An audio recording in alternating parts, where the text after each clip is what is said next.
الحمد لله وكفى والسلام على عباد الذين اصطفى أما بعد فأعوذ بالله من الشيطان الرجيم بسم الله الرحمن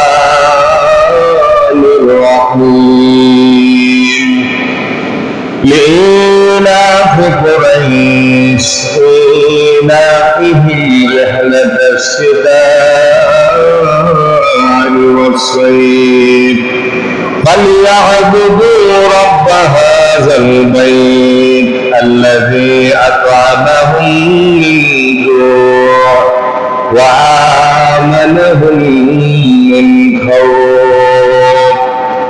وقال النبي صلى الله عليه وسلم بلغ عني ولو آية. وصدق رسوله النبي الأمي الكريم ونحن على ذلك من الشاهدين والشاكرين والذاكرين والحمد لله رب العالمين. আল্লাহ পাকের দরবারে লাখো কোটি শুকর যে মহান মালিক আমাদেরকে সফর মাস, কি মাস? সফর মাসে আল্লাহ তাআলা পবিত্র জুমার নামাজ মসজিদে নিয়ে এসেছেন দয়া করে মায়া করে। এই জন্য দিল থেকে শুকরিয়া আদায় করি আলহামদুলিল্লাহ। আল্লাহ পাক আমাদেরকে দয়া করে নিয়ে আসছেন, মায়া করে নিয়ে আসছেন। এই জন্য যে যত বেশি আল্লাহ পাকের নিয়ামতের শুকরিয়া আদায় করবো, আল্লাহ পাক তার নিয়ামতকে বাড়াইতেই থাকবেন। সুবহানাল্লাহ। হাশরের মাঠে ফেরেশতারা এলান দিবে ওই সমস্ত লোক কোথায় যারা সুখে দুঃখে সর্ব অবস্থায় আল্লাহ তাআলা শুকরিয়া আদায় করছেন। বলছে হাশরবাসীর ভিতরে কিছু লোক উঠবে, আল্লাহ পাক তাদেরকে বিনা হিসেবে জান্নাত দান করবেন। সুবহানাল্লাহ। তাদেরকে বিনা হিসেবে কি জান্নাত দান করবে। এই জন্য আমরা সব সময় শুকরিয়া আদায় করতে হবে। সুস্থতার মালিক আল্লাহ, অসুস্থ দিছে কে? আল্লাহ। হায়াতের মালিক, মৌতের মালিক।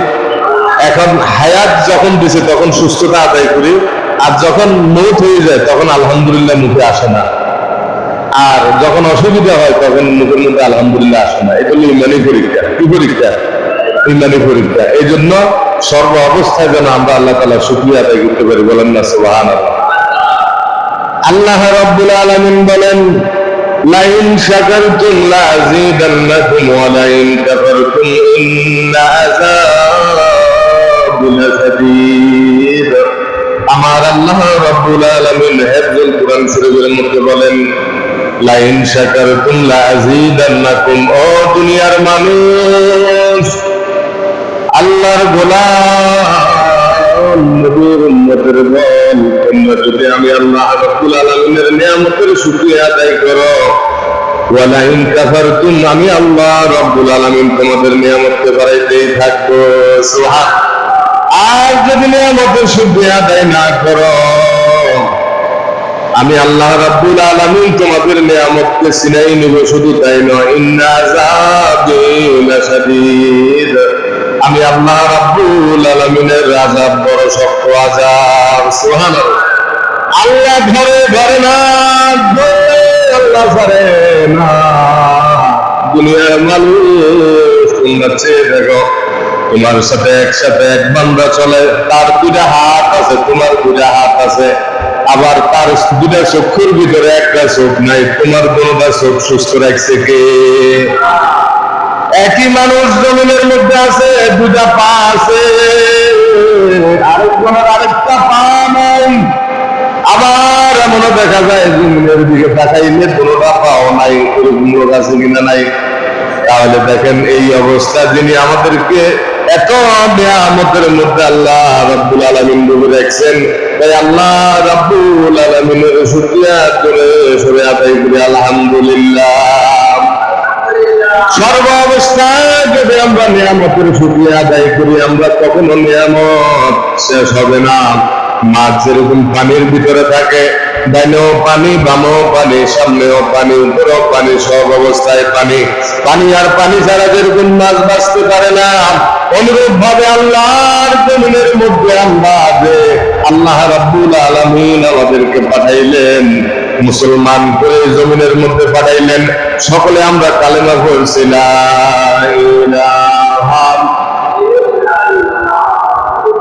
মুহাম্মাদুর রাসূলুল্লাহ সাল্লাল্লাহু আলাইহি ওয়াসাল্লাম। আমরা যে কালেমা আদায় করলাম, কালেমা পড়লাম, মুসলমান, এটা আমাদের জন্য নিয়ামত না গজব? জোরে বলেন, নিয়ামত না গজব? তাহলে এই বিশ্বের ভিতরে দেখবেন অনেক জাতি, অনেক মানুষ আছে এখনো কালেমা তারা পড়ে নাই, তারা দুর্ভাগ্য। আমরা যারা মুসলমান, আমরা যারা কালেমা বিশ্বাস করলাম, আল্লাহকে বিশ্বাস করলাম, নবীকে বিশ্বাস করলাম, আমাদের কপাল সৌভাগ্য না দুর্ভাগ্য? কারণ আমরা তো মুসলমান কন্যা। সুবহানাল্লাহ। নবীজি হাদিস থেকে বলেন, মান ক্বালা লা ইলাহা ইল্লাল্লাহ মুখলিসান দাখালাল জান্নাহ। কোন মানুষ যদি ইখলাসের সাথে একবার কালেমা পড়ে, কয়বার? লা ইলাহা ইল্লাল্লাহ মুহাম্মাদুর রাসূলুল্লাহ যদি পড়ে, আমার আল্লাহ রাব্বুল আলামিন তাকে জান্নাত দিয়ে দিবেন। জীবনে কোনো নামাজ নাই, কোনো রোজা নাই, কোনো হজ নাই, কোনো যাকাত নাই। সাহাবায়ে কেরামের জীবনে এমনও দেখা গেল, নামাজ তো অনেক করে আসছে মুসলমান, আগে তারা ঈমান শিখছেন, সুম্মা তাআল্লামাল ঈমান সুম্মা তাআল্লামাল কুরআন। ঈমান শিখার পরে তারা কোরআন শিখছে। জোরে বলেন সুবহানাল্লাহ। অনেক সাহাবায়ে কেরাম জীবনে নামাজ পড়ার মতো সৌভাগ্য হয় নাই, কিন্তু কালেমার খাতিরে আমার আল্লাহ রাব্বুল আলামিন তাকে জান্নাত দিয়ে দিয়েছেন। শুধু কালেমা পড়ছে, কালেমার কারণে আল্লাহ তারা জান্নাত দিয়ে দিয়েছে, কিন্তু নামাজ পড়ার সুযোগ পায় নাই। এমন না যে আমাদের মতন নামাজ পড়ার সুযোগ পাইছে আর আমরা নামাজ ছাড়ে দিছি। আমরা কি ছেড়ে দিছি? ওয়াজ বুঝিয়েন তো কাজে লাগবে, যে জীবনে একবার কালেমা উঠলে যদি জান্নাতে যাওয়া যায়, তো নামাজের দরকার নাই, কিসের দরকার নাই? এই কথা বলে কোনো উপায় নাই। বাংলার জমিনের দিকে তাকায় দেখেন, আলোচনা করতেছে, আলেমেরা ওয়াজ করতেছে, হাতে ভাই করে বুঝাইতেছে, ওয়াজ শুনতেছে, হুজুর ওয়াজ করেন, ওয়াজ করেন, ওয়াজ ভালো লাগে।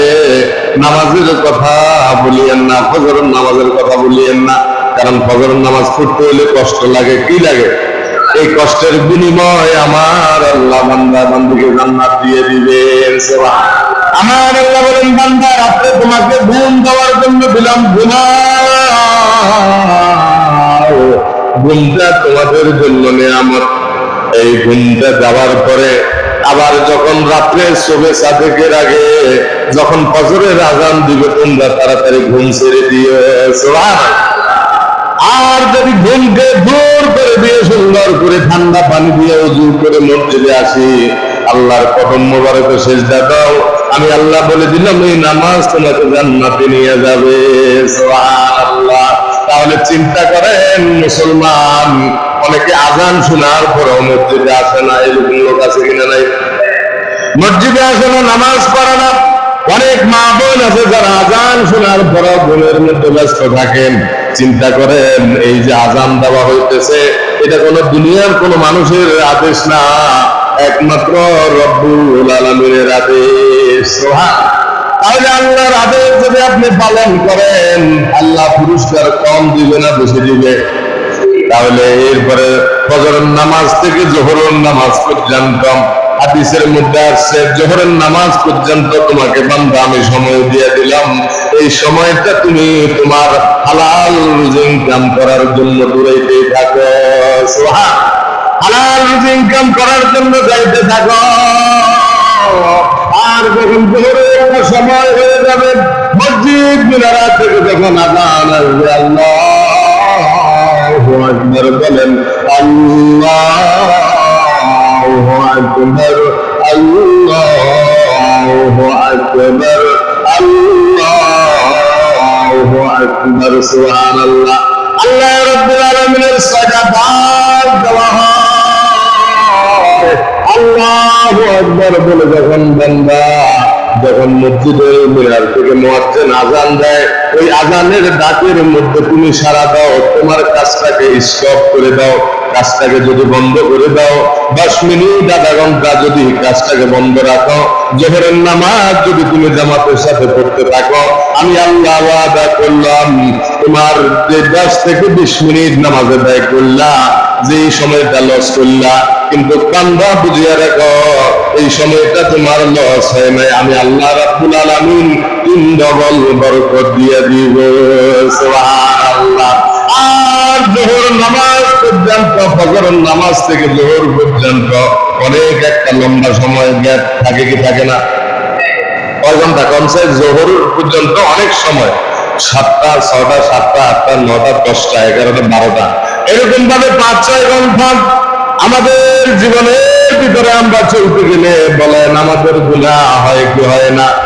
কারো গুনাহ কম হয়, কারো বেশি হয়। চোখের গুনাহ, বলেন হাতের গুনাহ, কানের গুনাহ, কান দিয়ে গীবত শোনার কারণে কানের গুনাহ, জবান দিয়ে গীবত করার কারণে জবানের গুনাহ, চোখ দিয়ে গুনার জিনিস দেখার কারণে চোখের গুনাহ, পা দিয়ে গুনার কাছে যাওয়ার কারণে পায়ের গুনাহ, হাত দিয়ে নাজায়েজ জিনিস করার কারণে হাতের গুনাহ হয় কি হয় না? আরো জোরে বলেন হয় কি হয় না?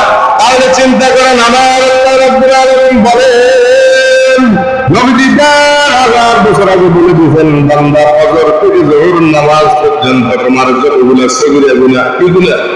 সগীরা গুনাহ হইল যোহরের নামাজ জামাতের সাথে পড়ার কারণে আমি আল্লাহ রাব্বুল আলামিন তোমার সকাল থেকে যোহর পর্যন্ত সকল গুনাহকে মাফ করে দিলাম। সুবহানাল্লাহ।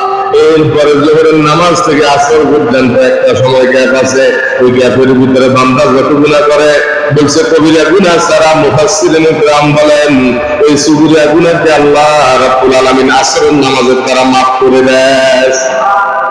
এভাবে আসর থেকে মাগরিব, বলেন আসর থেকে মাগরিব থেকে এশা, এশার পরে ওই ফজর পর্যন্ত যদি আপনার আমল নামায় কোনো গুনাহ থাকে, ফজরের নামাজ পড়ার কারণে আমার আল্লাহ রাব্বুল আলামিন আপনার গুনাহগুলোকে মাফ করে দিবে। সুবহানাল্লাহ। তাহলে নামাজ আমাদের জন্য একটা নিয়ামত দিলেন। মুসলমান, আল্লাহর বান্দা, নবীর উম্মত, এই 5 ওয়াক্ত নামাজ আমরা যদি জমিনের দিকে তাকাইয়া দেখেন, সকলে যদি মহিলারা ঘরের মধ্যে নামাজ পড়বে, মা বোনদের নামাজ দরকার আসেনি? যেরকম নামাজ দরকার আসেনি, মা বোনদেরকে 5 ওয়াক্ত নামাজ তারা ঘরের ভিতরে আদায় করবে।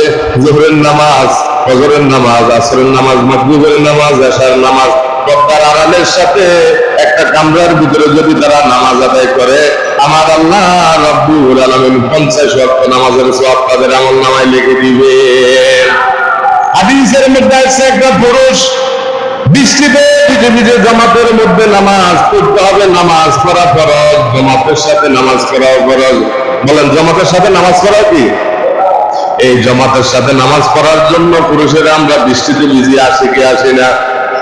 আর মা বোনেরা কি বৃষ্টিতে ভিজা লাগেনি? বলেন লাগে না। তারা যদি ঘরের ভিতরে নামাজ পড়ে, পুরুষ মসজিদে আসি যেরকম ভাবে বৃষ্টিতে ভিজে নামাজ পড়লো, নামাজের আমল নামার ভিতরে যেরকম নেকি দিবে, ওই মহিলার আমল নামাও আমার আল্লাহ এরকম নেকি দিয়ে দিবে। সুবহানাল্লাহ। হাকিকত সে তো দুনিয়া মে খবর হ্যায়, दुनिया की नुमाइश पर नजर आए नमी गोयम के आज दुनिया जुदाबाद बहर तारे के बासिबा कुबाबाद। ও আল্লাহর বান্দা, তাহলে আমরা এই জমিনের ভিতরে মুসলমানের সংখ্যা কম না বেশি? জোরে কান। মুসলমানের সংখ্যা বেশি, নামাজ পড়নেওয়ালা লোকের সংখ্যা বেশি, অনেক কম। এখানে এমন লোক আছে ফজরের নামাজ পড়ে নাই, মা বোনের মধ্যে বসে রয়েছে, এশার নামাজ পড়ে নাই, বাড়িতে যে ফজরের নামাজও পড়বে না, এই ধরনের অনেক লোক আছে। যদি আমরা নামাজ আমরা জামাতের সাথে আদায় করি, আমাদের নিয়ামতের দরজা বাড়াইয়া দিবেন কে? আল্লাহ রাব্বুল আলামিন বলেন, বান্দা কতগুলো নিয়ামত দিলাম মুসলমান, আর সবচেয়ে বড় নিয়ামত হলো তোমাকে আমি ইমাম দেওয়ার পরে একটা নামাজ দিলাম। নামাজ হলো মুমিনদের জন্য সবচেয়ে বড় নিয়ামত। সুবহান।